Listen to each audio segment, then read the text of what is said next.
అనంతపురం జిల్లా సింగనమల మండలం నాగులగుడ్డం గ్రామంలో పురాతన శివలింగం మహానందికి గత 21 రోజుల క్రితం ప్రాణప్రతిష్ఠ చేశారు.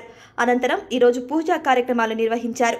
శివలింగం ముందు జ్యోతి వెలిగించగా ఆ జ్యోతి ప్రతిబింబం శివలింగంలో దర్శనమివ్వడంతో నాగులగూడెం ప్రజలు ఆశ్చర్యానికి గురయ్యారు. ఎన్నో సంవత్సరాల క్రిందట గుర్తు తెలియని దుండగులు గుడిని ధ్వంసం చేసి లింగాలని మరియు నందీశ్వరుణ్ణి చెల్లాచెదురుగా పడేశారు. గ్రామస్తుల సహకారంతో ప్రాణప్రతిష్ఠ చేసి గుడి నిర్మాణ పనులు జరిపే విధంగా చర్యలు చేపడుతున్నారు. శివలింగంపై జ్యోతి ప్రతిబింబం కనపడనితో పెద్ద సంఖ్యలో గ్రామస్తులు పూజా కార్యక్రమాల్లో పాల్గొన్నారు. అనంతరం గ్రామస్తులు మాట్లాడుతూ సాక్షాత్ శివుడు మా ఊర్లో ఉన్నాడంటూ సంతోషం వ్యక్తం చేశారు. ఎన్నో జన్మల పుణ్యం చేసుకుంటేనే శివలింగంలో జ్యోతి ప్రతిబింబం చూసే భాగ్యం లభించిందన్నారు. పురాతనమైన మహిమగల శివలింగం మా ఊరిలో ఉండడం ఎంతో సంతోషకరమని తెలిపారు.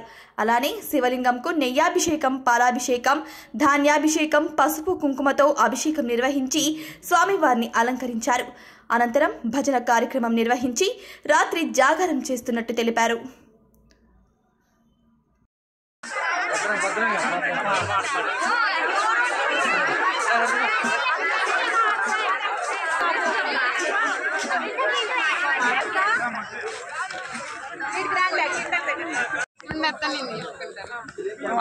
చూడమ్మా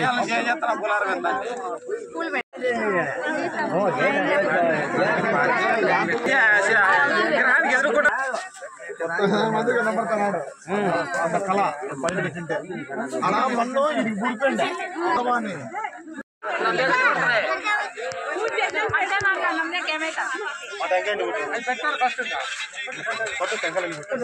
కొంచెం మళ్ళీ పొట్టే లాస్ట్ పడతాయి అభిషేకం కాలని దానికి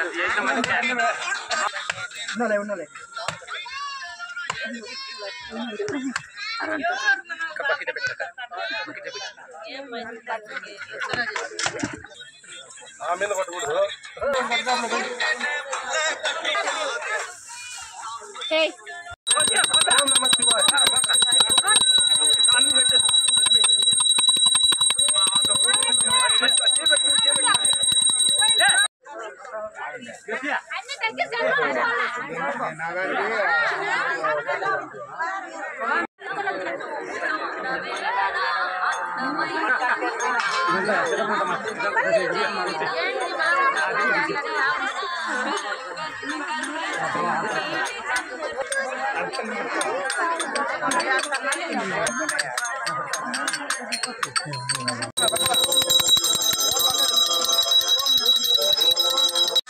నమో